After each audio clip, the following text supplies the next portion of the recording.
A lot of dads out there struggle with what I call nice dad syndrome, which is when a man gets so focused on serving their family that they disconnect from their own needs and desires, literally to the point that they end up feeling out of control and underappreciated and feeling stuck in life in general. I know this because this is exactly who I was early in my fatherhood journey, and I set out to become what I now call a focused father. I wanted to become a man who knew what they wanted in life. I wanted to be trusted and respected by others for being a straight shooter, and I wanted to have a deep connection with my wife and with friends. Now, after working for 7 years, reading 15 different books, and spending $59,000 on coaching, I learned that there were actually just three main muscles or skills that I hadn't developed in my life, and they were keeping me stuck. And it was by practicing using these muscles and getting in some reps on those that I began to gain some momentum in my marriage, in my career, and in my life. So what are those three muscles that you need to train if you are dealing with nice dad syndrome, and how exactly do you train them? Well, that's exactly what we're going to be covering in today's video. I'm going to walk through here basically, hey, here's the three ways that nice dads choose not to use these muscles, and then what's the skill or the habit that they practice, and then what these muscles are and how do you practice using them. Number one, if you want to become a focused father and heal nice dad syndrome, the number one muscle group you're going to want to use here is called choice. So I've chosen the arms here in this model or this diagram because arms are what you actually use to do a lot of things in life, right? So if you want to pick something up, if you want to push something out of the way, right? They are a key part of our body that expresses a lot of our creative energy and our ability to do things.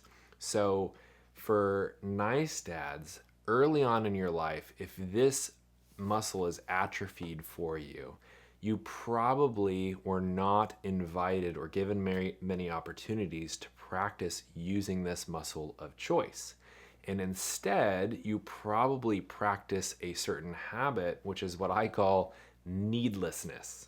You probably early in life found out that in your family or in your system or, just the environment that you found yourself in, that the best way to move through life is hey, if I just keep practicing not needing anything. So my go-to example of this is I'm one of four boys in my family. So I'm the third born of four boys. So right in the middle. And I remember, I don't know if you know this about toothpaste or toothbrushes, but when you're a family like that, you buy them in a pack. And when you buy it from Walmart or Costco, it comes in a 4-pack because you got four boys. And the toothpaste manufacturers, they're brilliant, guys, because they're like, we got lots of colors. Let's put lots of colors in there. And so there would be a blue toothbrush, a green toothbrush, a red toothbrush, and a purple toothbrush. Okay? And so I was one of four boys. And I remember that eventually I found that the best way to navigate this situation, right? Mom opens the toothbrush thing and everyone's saying what their color needs or what they want. And I was like, this would just be a lot better for everyone. And it seems to be the easiest way if I just take whatever toothbrush is left over. Because, Mike, my oldest brother, he got the blue toothbrush. He was the oldest. Brian got the green toothbrush, my other older brother. And, the youngest brother, he was like, is it purple or red? It's not purple. So he got red. And then, I was like, purple, what's the big deal? Purple's fine. And overall, I know it's a little bit of a trite story, but this is an example of just hey, you figured out, or at least I figured out, this is kind of a okay way to move through life. I'll just keep practice not having needs, really. And so this is the skill or the habit that nice dads practice. And ultimately, it leaves these choice muscles of expressing that you actually do have wants and needs because you're human, and actually practicing using those muscles. So when it comes to this muscle group, how do you train it? You recognize your choices. So this step in training this muscle is all about awareness. It's all about looking at your day, starting as simple as what you ate for breakfast this morning. recognizing that was a choice, and that tomorrow, if you wanted to eat a 3 omelet bacon thing with cheddar and all of that, you could make that happen. You could go to the store, you could cook it for yourself, you could make that happen, and vice versa. If you didn't want to eat breakfast, but you were maybe in that pattern and you decided, you know what, actually, I don't want to be someone who eats breakfast anymore. You have that choice. It's recognizing that you have choice, you have agency and control and power, and that you've been making those choices up to this point, and it's resulted in your life that you have right now. So your body type and how much you weigh and how much muscle is on your body is an exact outcome from the choices that you make around health. The relationship dynamic that you have with your wife right now is an exact result of the choices that you've been making, and how much money flows into your life through your career is all an exact computation and outcome from the choices that you've made. We've got choice. So the first step here is to practice recognizing that you have choices. Very often for nice dads, you think it's black or white, it's A or B, and in reality, there's 27 choices on that spectrum of different ways you can go about making decisions and beginning to influence your results. I think it's helpful to understand that these are muscles that, depending on your life experience, some kids as they're growing up and some guys, they get life experiences where they get to practice using these muscles. And so then they enter adulthood with those abilities and the ability to use them. And then they're able to use those muscles to go places in life. Now, if you're like me, some of your early experiences and somewhere along the way, you were convinced that actually the best thing in life to do is to not use these muscles. Using these muscles is going to create conflict. It's going to maybe upset your parents, something like that. And so as a result, you now are sitting here in adulthood and these muscles are atrophied. But the good news about atrophied muscles is at any point in your life, you can choose to start to grow these muscles. You can choose to start to train these muscles. So the second muscle group to train if you want to go from being a nice dad to becoming a focused father is called truth. So I've chosen the torso to represent this core, right, of truth. Truth is a center, it's a stabilizing gravity in our lives. And so this truth muscle overall, and I'll give you a little spoiler here, the habit, if you want to develop this muscle group, which is so important if you want to start to gain traction in life and develop more intimacy in the relationships, is the habit to practice here is telling the truth. So when it comes to scenarios, very often, probably earlier in life, you learned that telling the truth, you probably had a few experiences where you told the truth and it didn't work out for you. You know, you got spanked, you had something happen, you know, you lost a friend, some sort of experiences along the way told you and you learned, you know what? Telling the truth, not a good idea.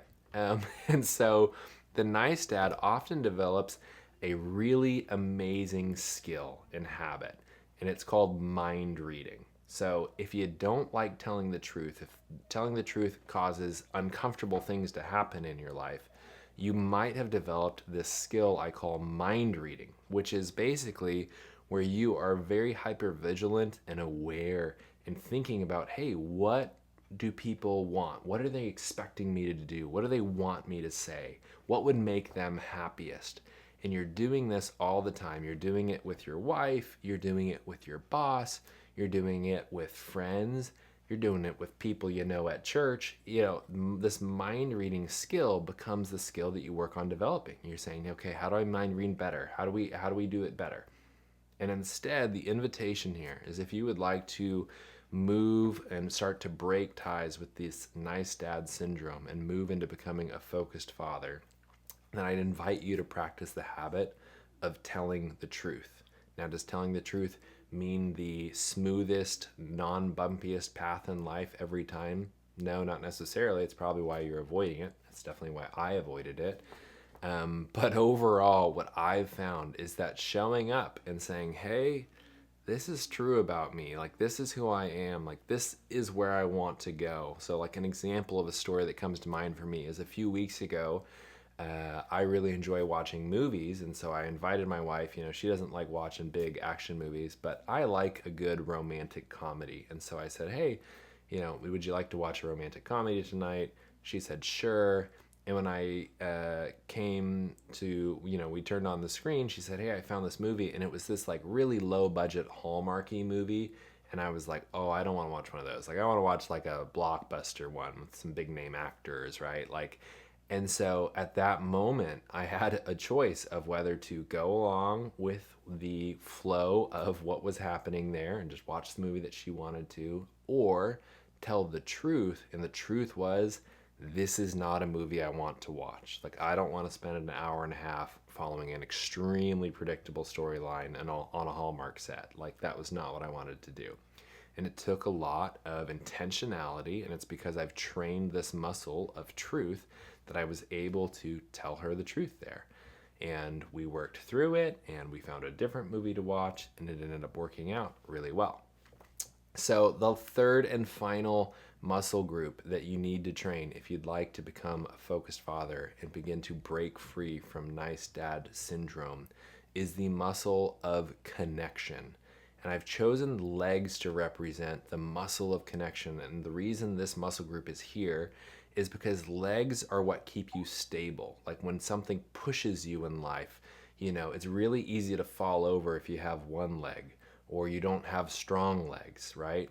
And I've seen in my life that it has been connection, it's been deep relationship and trust built with my wife and with a few core friends and relationships around me, that when life is hard, when I have a bad day at work, you know, when I feel like I've completely failed at something, or I started to repair the car and then I broke a bolt off in the engine a couple weeks ago. Like in that moment, I'm feeling like, wow, I'm so dumb or whatever. And it's so easy to spiral for days on that. But with connection, when you have other people that you trust that are speaking into your life, that are helping you see some perspective, you stay standing, and things that would have knocked you out for 2 weeks only knock you out for 2 hours. And so the nice dad, this is not the skill or habit that he has. Instead, he chooses the skill and habit of deflection. So nice dads are amazing at this. You're really, really good that when people ask you a question, you deflect. So this might show up as humor. You might be really good at making jokes, but when people ask you questions to get to know you, you don't really want to answer that question. You don't really want to be known or seen a whole lot. And so what's much easier is to answer a question with a half joke or with a little bit of ambiguity, you know, and oh, things are a little bit crazy. You know, you'll use vague language. You're like the master of knowing how to answer a question partially enough that someone will stop asking you the question. So even with your wife, when she asks you maybe a more vulnerable or real question, this skill of deflection, I mean, it works. It keeps things safe. It keeps them stable. It doesn't upset the other person. But on the flip side, the invitation here is you can train this muscle of connection, which is the actual habit of how do you train this muscle is you risk real life connection.